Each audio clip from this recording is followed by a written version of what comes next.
Hello friends, இந்த வீடியோவில் நான் உங்களுக்கு பீவர்ப்ஸ் அப்படிங்கிற டாப்பிக்கை சொல்லித்தர போகிறேன். ரொம்ப முக்கியங்க. பீவர்ப்ஸில் தான் எக்கச்சக்கமான பேர் தப்பு பண்ணுவாங்க. ஸோ இந்த வீடியோவில் அதை எப்படி யூஸ் பண்ணணும், எங்கே யூஸ் பண்ணணும் அப்படின்னு நீங்கள் தெரிஞ்சுக்கிட்டீங்க அப்படின்னா, நீங்கள் என்ன பண்ணலான்னா ஈஸியாக யூஸ் பண்ணிடலாம் அண்டு தப்பு பண்ண மாட்டீங்க. அதாவது என்றைக்குமே நல்லா தெரிஞ்சுக்கோங்க, நம்ம எதை யூஸ் பண்ணணும் அப்படிங்கிறத விட எதை யூஸ் பண்ணக்கூடாதுன்னு தெரிஞ்ச அதை தவிர்த்துக்கிட்டாலே குறைகள் தவிர்க்கப்படும். ஓகே, ஸோ இப்படி நீங்கள் ப்ராக்டிஸ் பண்ணிங்க அப்படின்னா சீக்கிரமாகவே ஒரு நல்ல ஒரு கன்ஸ்ட்ரக்ஷன், ஒரு நல்ல ஒரு சூப்பர் லாங்குவேஜை நீங்கள் டெவலப் பண்ணிக்கலாம். ரைட். அண்ட் ஸோ இதான் ஃபஸ்ட் டைம் நம்ம சேனலுக்கு வரீங்கன்னா தயவுசெய்து சப்ஸ்கிரைப் பண்ணிக்கோங்க, உங்கள் ஃப்ரெண்ட்ஸுக்கு ஷேர் பண்ணுங்கள். அண்ட் இந்த வீடியோவை ஸ்கிப் பண்ணாமல் கடைசி வரைக்கும் பாருங்கள், நோட்ஸ் எடுங்க. ஓகே, ஸோ தயவுசெய்து நோட்ஸ் எடுங்க, ப்ராக்டிஸ் பண்ணுங்கள், அதுதான் உங்களுக்கு ஹெல்ப் பண்ணும். ஓகே, அண்ட் இந்த வீடியோ முடிஞ்சதுக்கப்புறம் இந்த வீடியோவில் நான் என்னென்ன எழுதுறனோ அது எல்லாத்தையுமே பிடிஎஃப் ஃபார்மெட்டில் டிஸ்கிரிப்ஷனில் போட்டுருவேன், நீங்கள் அதில் டவுன்லோட் பண்ணி கூட வச்சுக்கலாம். ரைட், டாபிக் உள்ள போயிடலாம். இப்போ பீவர்ப்ஸ் நம்ம அந்த வேர்ப் ஃபார்மெட்டுக்கு போகிறதுக்கு முன்னாடி நீங்கள் ஒரு சில நவுன்ஸை தெரிஞ்சுக்கணும். என்னென்னா ஒரு 7 ப்ரொனவுன் இருக்குது. என்னென்னா I, we, you, they and he, she, it. ஐனா நான், வி நாங்கள் இல்லாட்டி நாம்னு கூட சொல்லிக்கலாம். யூனா நீ இல்லாட்டி மரியாதையாக சொன்னோம்னா நீங்கள். ஓகே, தேனா அவர்கள். ஹீ ஷீட் உங்களுக்கே தெரியும், அவன் அவள் அது இல்லாட்டி இதுன்னு கூட நீங்கள் சொல்லிக்கலாம். இந்த 7 ப்ரொனவுன்ஸை நீங்கள் தெரிஞ்சுக்கணும். ஓகே, இந்த 7 ப்ரொனவுனில் ஐ சிங்குலர், ஹீ ஷீட் எப்பயுமே சிங்குலர் தான். ஓகே, மீதி இருக்க 3 பார்த்தீங்கன்னா ப்ளூரல் ஃபார்ம். ஸோ இது நீங்கள் எப்போ கேட்டாலும் கரெக்டாக சொல்கிற மாதிரி ப்ராக்டிஸ் பண்ணிக்கணும். Okay, he she it, I we you they அப்படின்ட்டு.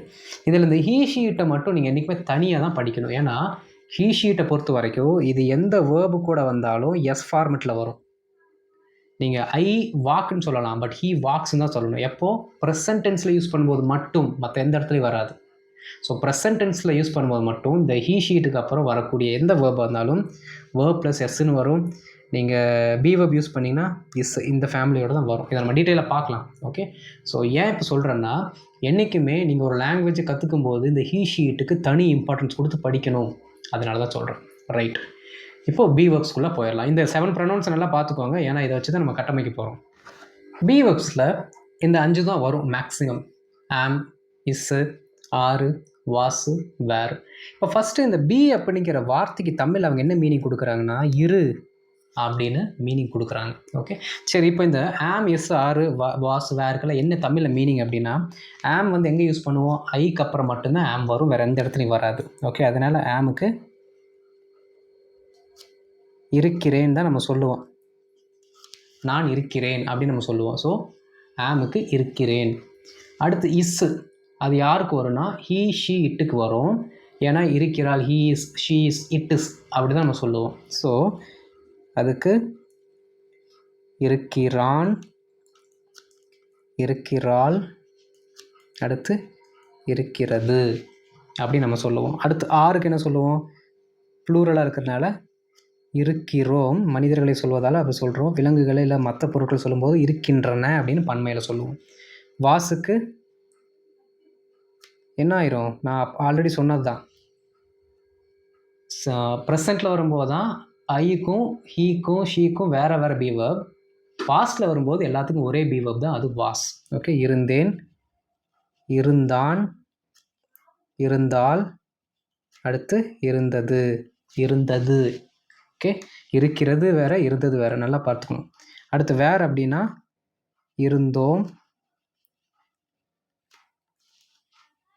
இருந்தார்கள். ஓகே, அப்புறம் இருந்தன, இருந்தது. சாரி, இப்போ இருக்கு, இதுக்கும் இருக்குது டிஃப்ரெண்ட்டாக பார்த்துக்கணும். இருந்தன, இருந்தது. சரி, இப்போ எதுக்கு இதை பீவர்ப்ஸ்ன்னு சொல்கிறாங்க அப்படின்னா, பீனா என்ன சொல்கிற தமிழில் இருன்னு அர்த்தம். இப்போ இங்கே எழுதியிருக்க தமிழ் வார்த்தைகளில் எல்லாத்துலேயுமே ஒரே ஒரு டேர்ம் மட்டும் காமனாக இருக்கும். என்னென்னா இரு. பாருங்களேன், இரு, இரு. அதனால நீங்கள் பீவர்பை எந்த சென்டென்ஸில் யூஸ் பண்ணாலும் அந்த இடத்துல இரு அப்படிங்கிற சவுண்டு, அந்த சத்தம் கண்டிப்பாக வரும். நீங்கள் எங்கே வேணால் யூஸ் பண்ணுங்கள், எப்படி வேணால் யூஸ் பண்ணுங்கள். ஆனால் அந்த இருங்கிற சவுண்டு கண்டிப்பாக வந்துடும். அதனால தான் இது பேரே பீவர்ப்ஸ்னு வச்சுருக்காங்க. ஸோ இப்போ வந்து இதுக்கான யூசேஜ் பார்க்கலாம், எங்கெங்கே இதை யூஸ் பண்ணணும் அப்படின்ட்டு. ஃபஸ்ட்டு பீவர்பை எதுக்கு யூஸ் பண்ணணும் அப்படின்னா, ஒருத்தரோட நிலைமையை சொல்வதற்கு. எதை சொல்கிறதுக்கு? நிலைமை. அவர் வந்து ஒரு சொசைட்டியில் இருக்க ஸ்டேட்டஸாக இருக்கலாம், ப்ரொஃபஷனாக இருக்கலாம். ஓகே, இதையெல்லாம் சொல்வதற்கு நம்ம பீவர்பை யூஸ் பண்ணுவோம். For example, he is a doctor. அப்போ என்ன அர்த்தம்? அவர் ஒரு மருத்துவராக இருக்கிறார். ஏன் இருக்கிறார் சொல்கிறோம் நம்ம? அந்த பின்னாடி இருக்க அந்த இதை பார்த்தீங்கன்னா உங்களுக்கே தெரியும். ஏன்னா இஸ்ஸுன்னா இருக்கிறார். ஏன் இருக்கிறார் வருதுன்னா நம்ம ஹீ யூஸ் பண்ணியிருக்கோம். ஹீன்னா அவர் தான் இங்கே போட்டிருக்கோம் பாருங்கள். ஸோ ஹீ அப்படிங்கிறதுனால இருக்கிறார் அப்படிங்கிற சவுண்டில் இந்த பீவர்ப் வருது. ஓகே, அவர் ஒரு மருத்துவராக இருக்கிறார். இந்த ஒரு எங்கேருந்து வந்துச்சுன்னு அதுக்கு டவுட்டு வரலாம் பாதி பேர்த்துக்கு. அப்படின்னாலே ஒன்றுன்னு அர்த்தம். ஓகே, அ பர்சன் ஒரு மனிதன், பாட்டில் ஒரு பாட்டில் அப்படின்னு தான் அர்த்தம். ஸோ ப்ரெசண்ட்டில் ஒருத்தர் இருக்கிறார் அப்படின்னு சொல்கிறதுக்கு நம்ம இஸ் யூஸ் பண்ணியாச்சு. அடுத்து பாஸ்டில் ஒருத்தர் அவர் அப்படியாக இருந்தார், அதே அப்படி எழுதிக்கலாம் பாருங்களேன். அவர் ஒரு மருத்துவராக இருந்தார் அப்படின்னா சொசைட்டியில் ஒரு நிலைமை அவருக்கு இருந்துச்சு, ஒரு ஸ்டேட்டஸ் இருந்துச்சு. அது என்ன? He was a doctor. அவர் ஒரு மருத்துவராக இருந்தார். வாஸ் வந்துருச்சுங்களா? ஸோ ஒருத்தரோட நிலைமையை சொல்வதற்கு நம்ம என்ன பண்ணணும் அப்படின்னா, நம்ம இந்த பீவர்பை யூஸ் பண்ணணும். ஓகே, அடுத்து நெய்பர்ஸ். என்ன அர்த்தம்? அவர்கள் என்னுடைய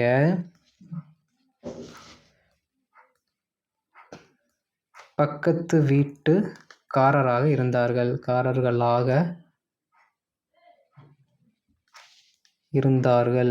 அப்படின்னு என்ன? பாஸ்ட்டில் கொஞ்ச நாள் என்ன பண்ணாங்க அப்படின்னா, அவங்க நம்ம வீட்டு பக்கத்தில் ஸ்டே பண்ணியிருந்தாங்கன்னு அர்த்தம். ஓகே, அப்போ அவங்க யார்? அவங்க நம்மளோட பக்கத்து வீட்டுக்காரங்க. அவங்களோட நிலைமை, அவங்களோட ஸ்டேட்டஸ் ஆஃப் த சொசைட்டி என்ன அப்படின்னா, அவங்க வந்து எங்களோட பக்கத்து வீட்டுக்காரராக இருந்தார்கள் அப்படிங்கிற ஒரு நிலைமையை நம்ம சொல்கிறதுக்கு பீவர்ப்ஸ் யூஸ் பண்ணுறோம். இது ரூல் நம்பர் 1. ரெண்டாவது, இப்போ என்னென்னா, ரெண்டாவது பீவர்ப்ஸ் நம்ம எங்கே யூஸ் பண்ணோம் அப்படின்னா, ஒருத்தரோட லொக்கேஷனை சொல்கிறதுக்கு, இல்லாட்டி ஒரு பொருளோட லொக்கேஷனை சொல்கிறதுக்கு நாம் என்ன பண்ணுவோம் அப்படின்னா பீவர்பை யூஸ் பண்ணுவோம். ஃபார் எக்ஸாம்பிள், அதே இதை யூஸ் பண்ணிக்கலாம் பாருங்கள். He is in Chennai. He is in Chennai. அப்போது அவர் சென்னையில் இருக்கிறார்.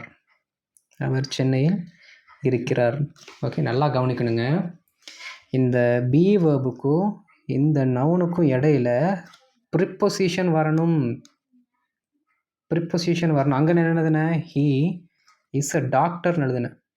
ஓகே, அப்போ பீவர்புக்கு அப்புறம் இமீடியட்டாக நவுன் வந்துருச்சு அப்படின்னா அவர் அந்த மாதிரியாக இருந்தார், அவர் அந்த மனிதர் அப்படின்னு டைரக்ட் மீனிங் போயிடும். அவர் அந்த மனிதர், அவர் ஒரு ஆசிரியர், அவர் ஒரு டீச்சர். ஸோ அவர்ங்கிறது அந்த மனிதரை குறிக்கும். இங்கே வந்து ஹீ இஸ் சென்னைன்னு சொல்லிட்டிங்கன்னா அவர் யார்? சென்னை அப்படின்னு மாறிடும். அவர் யார்? அவர் வந்து ஒரு சென்னைங்க. மீனிங் வருதா? தப்பு. அப்போது ஒருத்தரோட லொக்கேஷனை சொல்லும்போது இந்த பீவர்புக்கும் இந்த வார்த்தைக்கு இடையில ப்ரிப்போசிஷன் போடுவது கண்டிப்பாக அவசியம். ஓகே, அப்போ தான் என்ன வரும்? அவர் சென்னையில் இருக்கிறார் அப்படிங்கிற மீனிங் வரும். ஓகே, ஸோ ஒரு பீவர்புக்கு அப்புறம் ஒருத்தர் லொக்கேஷன் சொல்ல போகிறீங்கன்னா அந்த ப்ரிப்போசிஷனை தயவு செய்து மறக்காமல் போடுங்க, இல்லாட்டி சென்ஸ் மாறிடும். ஓகே, அடுத்து அவங்கெல்லாம் துபாயில் இருந்தாங்க. கடைசி நான் போன வருஷம் அவங்க துபாயில் இருந்தாங்க அப்படின்னு சொல்கிறதுக்கு என்ன பண்ணலாம்? They were in Dubai last year. Okay, அவர்கள் கடந்த வருடம் துபாயில் இருந்தார்கள். ஓகே, என் கையெழுத்து கொஞ்சம் மோசமாக தான் இருக்கும், ப்ளீஸ் அட்ஜஸ்ட் பண்ணிக்கோங்க. பட் கான்டென்ட் உங்களுக்கு கரெக்டாக முடிஞ்ச அளவுக்கு நல்லா கொடுக்க ட்ரை பண்ணுறேன். ஓகே, ஸோ அவங்க துபாயில் இருந்தார்கள். அவங்க லொக்கேஷன் எங்கே இருந்துச்சு? துபாயில் இருந்துச்சு. இப்போ இல்லை, பாஸ்ட்டில். ஸோ அதனால் அதை சொல்கிறதுக்கு நம்ம என்ன பண்ணிட்டோம்? இருந்தார்கள் அப்படிங்கிற சென்டென்ஸை நம்ம யூஸ் பண்ணிட்டோம். இது ரூல் நம்பர் 2. அடுத்து என்ன அப்படின்னா, ஒருவர் எப்படி இருக்கிறார், அவருடைய குவாலிட்டி என்ன, அவருடைய நேச்சர், இயற்கை என்ன, அவரோட குணாதிசயம் என்ன அப்படிங்கிற சொல்கிறதுக்கு நம்ம என்ன யூஸ் பண்ணணும்னா இந்த பி வெர்பை யூஸ் பண்ணணும். ஓகே, இங்கே நான் எழுதுகிறேன். டு குவாலிட்டி இல்லாட்டி நேச்சர்னு வச்சுக்கலாம். For example, he is a criminal. நீங்கள் நினைக்கலாம், இல்லை இது ஒருத்தரோட நிலைமைதான ஸ்டேட்டஸ், நீங்கள் அப்படியும் கூட யோசிச்சுக்கலாம், இல்லை இப்படி யோசிக்கிறதுனாலும் யோசிச்சுக்கலாம். அது உங்களோட அண்டர்ஸ்டாண்டிங்கை பொறுத்து. ஓகே, ஆனால் எப்படி சொன்னாலும் மீனிங் கரெக்டாக தான் வரும். ஹீ இஸ் அ கிரிமினல்னா அவன் ஒரு அயோக்கியனாக இருக்கிறான். அயோக்கியனாக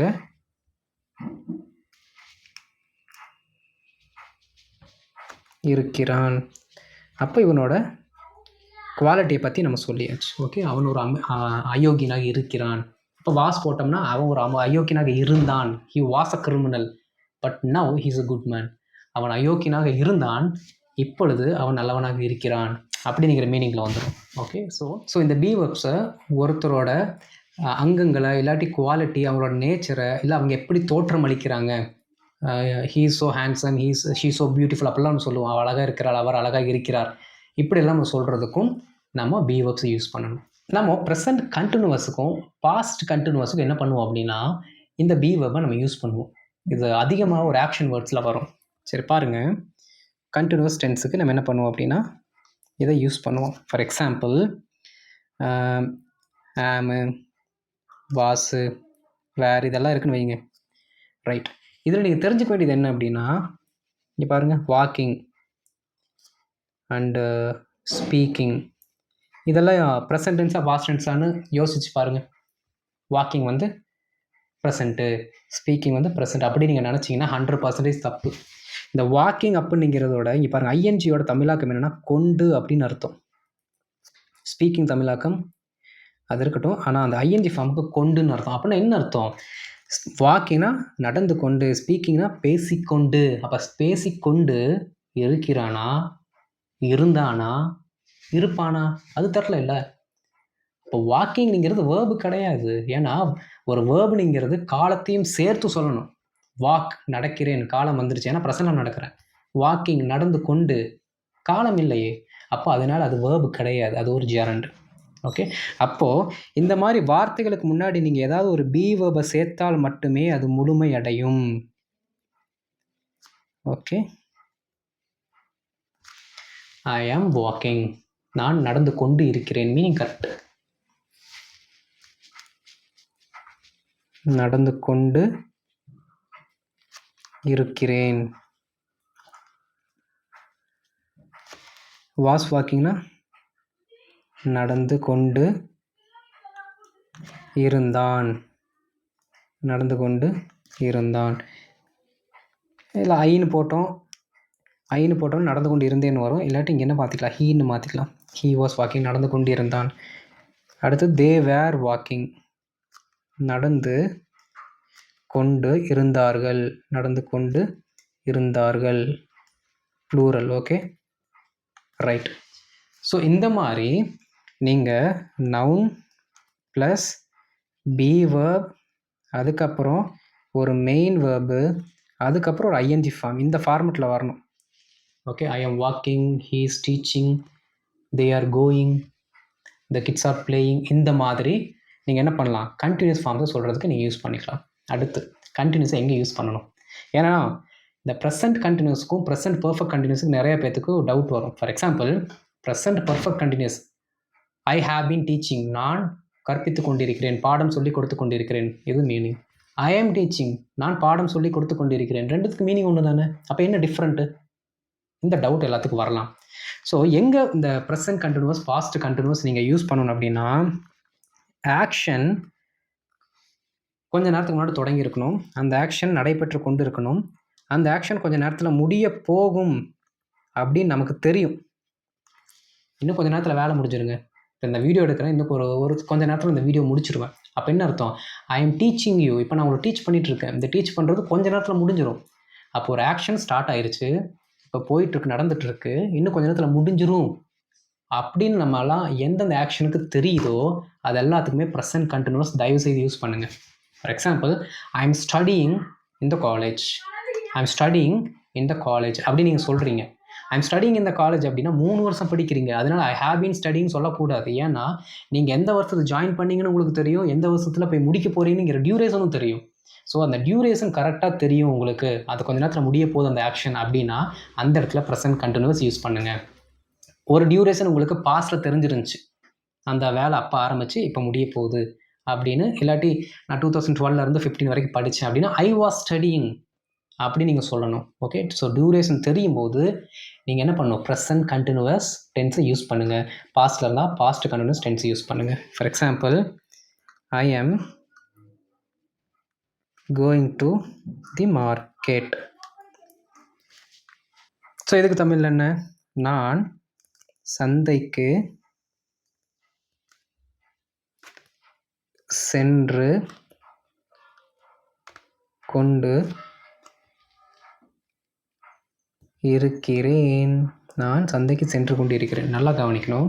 இப்போ சந்தைக்கு கிளம்பி கொஞ்ச நேரம் தான் ஆச்சு. இப்போ போயிட்டுருக்கேன். இன்னும் கொஞ்ச நேரத்தில் போயிடுவேன். நம்ம என்ன சாகிற வரைக்கும் நான் சந்தைக்கு நடந்துகிட்டேவா இருப்பேன்?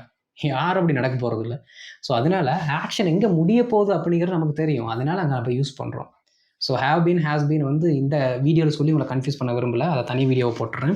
ஸோ இந்த மாதிரி ப்ரெசன்ட் கண்டினியூஸ் யூஸ் பண்ணும்போது அந்த சென்டென்ஸ், அந்த நம்ம பண்ணுற அந்த ப்ராக்ரெசிவ் ஆக்ஷன் எப்போ முடிய போகுதுன்னு உங்களுக்கு தெரியுதோ அதுக்கு எல்லாமே ப்ரெசன்ட் கண்டினியூஸ் யூஸ் பண்ணிக்கோங்க. ஓகே. ஸோ இந்த ஸ்டெப்ஸ் எல்லாத்தையும் ஃபாலோ பண்ணி நீங்கள் பி வெர்ப்ஸை ப்ராக்டிஸ் பண்ணுங்கள். ஒரு டைம் இல்லை, ரெகுலராக ப்ராக்டிஸ் பண்ணணும். திரும்ப திரும்ப ப்ராக்டிஸ் பண்ணணும். ஓகே. அப்போ தான் ஹவ் ஆர் யூ அப்படின்னா நீங்கள் எப்படி இருக்கீங்க அப்படின்னு நம்ம எப்படி கேட்குறோம், டக்குன்னு இமீடியட்டாக ஞாபகம் வருதில்ல. அந்த மாதிரி திரும்ப திரும்ப ப்ராக்டிஸ் பண்ணிங்கன்னா எல்லா சென்டென்ஸுமே அப்படியே ஸ்பான்டேனியஸாக வரும். ஸோ ப்ராக்டிஸ் தான் என்றைக்குமே நம்மளை ஒரு பர்ஃபெக்ட் மேனாக மாற்றும். அதை நீங்கள் மறக்கவே கூடாது. ஓகே. இதில் இப்போ நான் எழுதின இந்த பிடிஎஃபை வந்து உங்களுக்கு நான் லிங்கில் கொடுத்துட்றேன். அதை டவுன்லோட் பண்ணிக்கோங்க. அதை வச்சு நோட்ஸ் எடுங்க. திரும்ப திரும்ப வீடியோ பாருங்கள். உங்கள் ஃப்ரெண்ட்ஸுக்கு, உங்களுக்கு தெரிஞ்சவங்களுக்கு வீடியோ ஷேர் பண்ணுங்கள். மறக்காமல் சப்ஸ்கிரைப் பண்ணிவிட்டு லைக்கை போட்டுருங்க. அடுத்த வீடியோவில் பார்க்கலாம்.